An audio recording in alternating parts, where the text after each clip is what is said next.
Hi, this is John. I'm working on something a little different. I got this camper shell, and um, I noticed when I bought it, it came with all the clamps, but only 4 of them I was able to tighten down on the camper shell.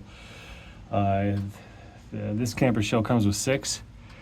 If you have this type of clamp and these type of bolts, you might notice some of the bolts will start to look like this.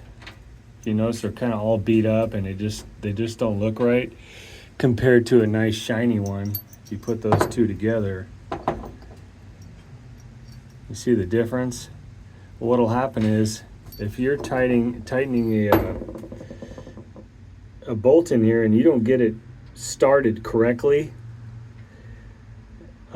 and you just go straight to the to your drill and you just start running that right in there. But if you don't have it lined up right, before you know it, you'll have damaged the threads, and those damaged threads will start to break off and get stuck inside of the bottom portion of the clamp, and then that's it. You're gonna have a hard time getting any bolt in there ever again.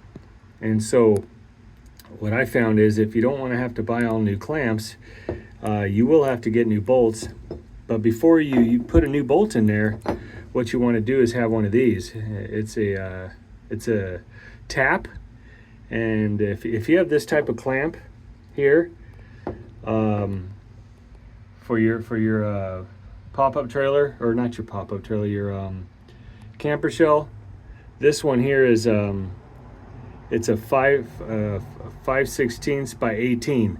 That's the size of these bolts, and these bolts are about 2 1/4, but you'd probably have to go with the 2 1/2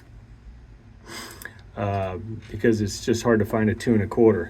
I went with stainless steel bolts this time, so that way these threads won't get all chewed up.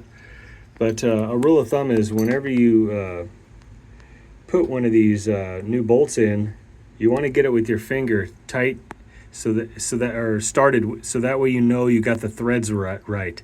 If it's all resisting you, then you got to take it back out and put it back in there until you get it right. But anyway, back to the tap.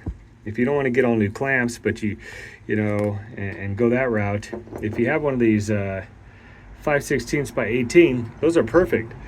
That'll go right inside here, and then all I do is I use this little crescent wrench at the top, and you just get it started at the top, and you just start getting it in there, and then you put the crescent wrench up here, and then you can hold this with another wrench or with your hand, and you just start turning that in there like you're tightening it down.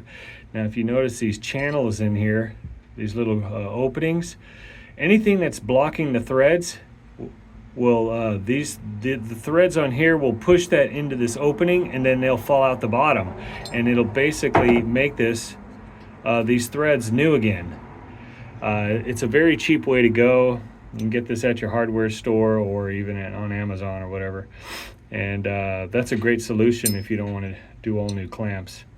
And I've already done 4 of them that were in bad shape. And I'm just going to do them all to make sure the threads are perfect. And it works great. Now it's like I got new threads for my clamp.